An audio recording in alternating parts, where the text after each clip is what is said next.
La ligne à vous, j'espère que vous allez bien. Ici Divorce. Aujourd'hui, je viens pour faire un enseignement que j'avais déjà fait. Il va porter sur l'initiation, mais sauf que l'enseignement d'aujourd'hui est motivé par une situation particulière dont je vais vous faire part. Donc, je vous invite donc pour ceux qui ne sont pas encore abonnés à vous abonner, à liker les vidéos, activer la cloche de notification et partager massivement les vidéos. Aujourd'hui, nous allons parler de l'initiation, encore une fois. Qu'est-ce qui me motive à reparler de ce sujet? Bon, il y a beaucoup de personnes qui viennent poser des questions, toujours concernant l'initiation. Et si c'était un sujet que j'avais déjà fait, donc il y a des vidéos que je vais refaire encore. Voilà. Mais ce qui me motive même à faire d'abord cette vidéo aujourd'hui, c'est le fait qu'il y a eu une situation avec deux disciples, je vais utiliser ce thème-là, qui m'a un peu interpellé. Je pense qu'on n'avait pas précisé cela dans la précédente vidéo où je parlais de l'initiation. Qu'est-ce qui s'est passé? Il faut savoir que tous ces derniers temps, toute personne qui vient vraiment me parler d'initiation, je préfère généralement les conduire vers les rites des eaux. Pourquoi j'ai choisi les rites des eaux? Parce que ce sont des rites qui sont les plus accessibles à tous, où les esprits sont les plus accessibles et qui sont parmi ceux qui ont le plus d'avantages, que ce soit sur le plan financier, que ce soit sur le plan affectif, que ce soit sur le plan mystique, donc sur le plan des capacités psychiques. S'étant fait initier ici, ayant fait tout ce qu'il fallait faire, et étant rentré dans leur pays, ayant fait aussi tout ce qu'il fallait faire dans leur pays, un jour, ils vont pour acheter certains produits, pour faire certaines choses.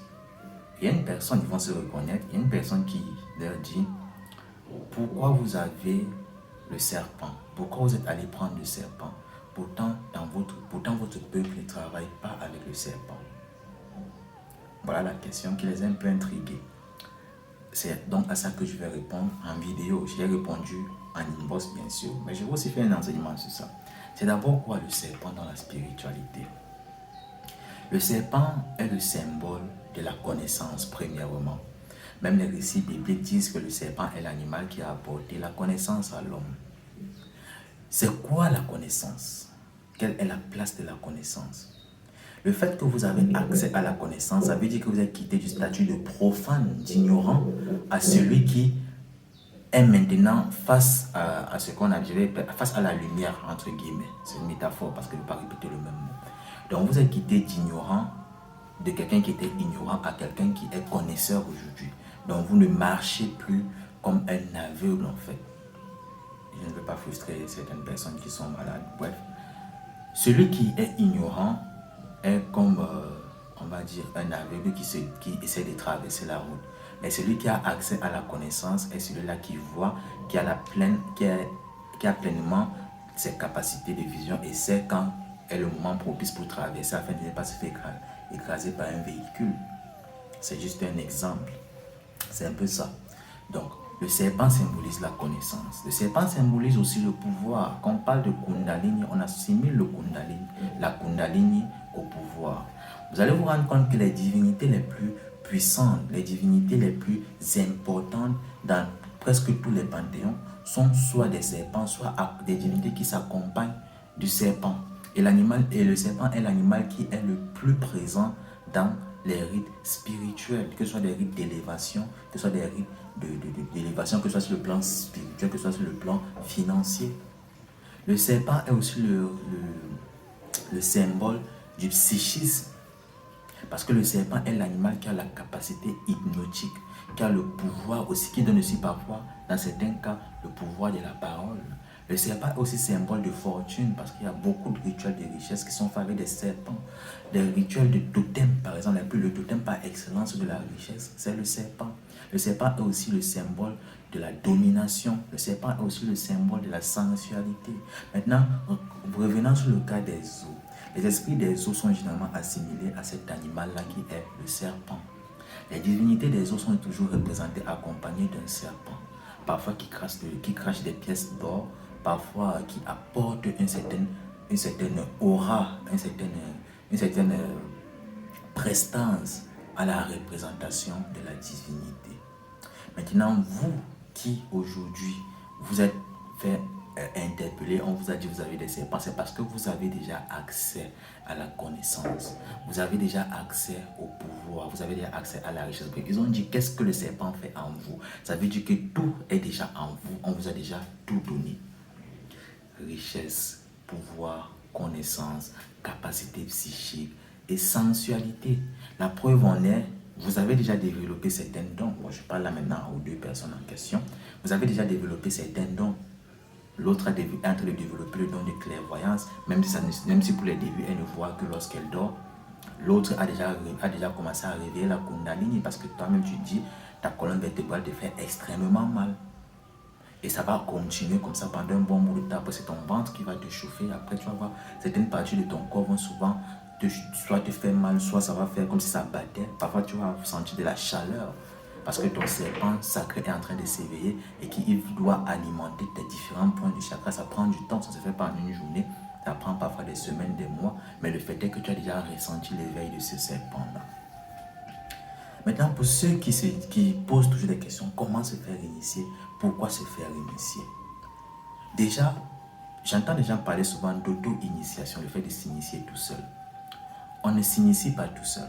Une divinité peut nous conduire à l'initiation ou un maître spirituel peut nous conduire à l'initiation.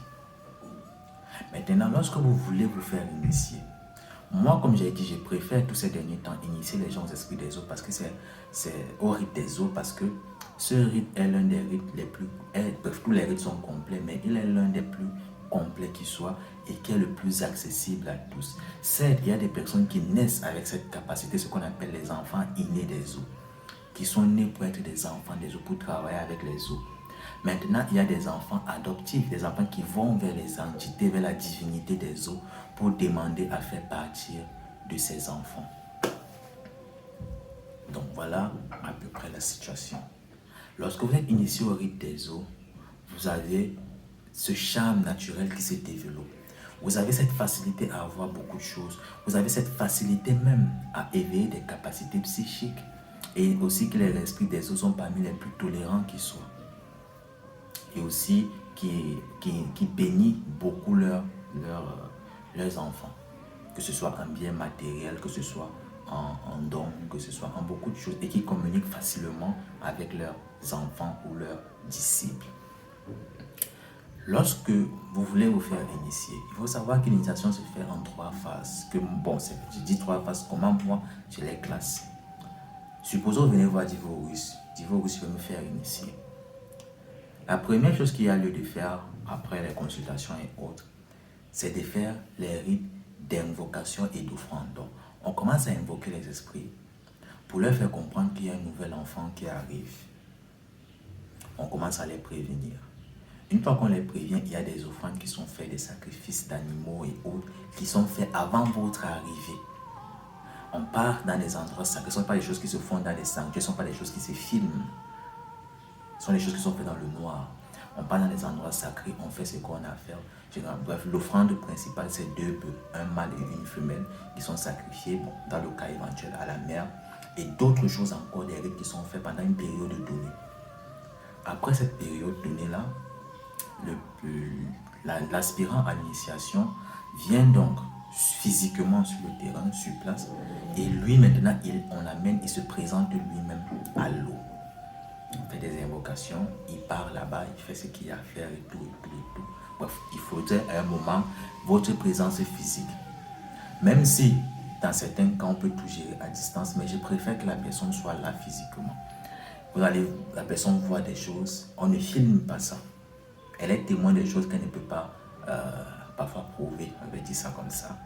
Après cette phase-là, la personne qui rentre, il y a dans la phase d'évolution, parce que tu as déjà reçu, il faut que tu fasses grandir ce qui est en toi. Il y a des rituels que tu apprends, il y a des choses que tu apprends, il y a des méditations, il y a beaucoup de choses. Voilà tout le processus. À la fin de ce processus, vous êtes déjà complet. Ce que certaines personnes oublient, c'est que ce qu'on voit à la télé, parfois, n'est pas la réalité à 100%. Lorsque vous avez obtenu le pouvoir, lorsque vous êtes initié, vous avez la capacité d'invoquer et d'évoquer les énergies de l'endroit où vous avez été invoqué dans le cas éventuel des esprits des eaux, à ce moment, vous êtes maître de votre vie. Vous commencez à avoir même des connaissances que votre maître spirituel parfois n'a pas. Pourquoi? Parce que vous avez, au-delà de la divine mère, vous avez une entité qu'on va appeler une entité marraine ou parrain. Donc cette entité qui est censée vous guider, vous apporter certaines connaissances. Elle peut vous apporter ça directement en étant, vous pouvez être assis là, elle vous communique. Peut-être que si vous êtes dans telle situation, voici ce qu'il faut faire, voici les paroles à prononcer. Parfois, elle vient vous communiquer cela en rêve. Parfois, elle vous communique sous la forme d'intuition. Je vais prendre un exemple.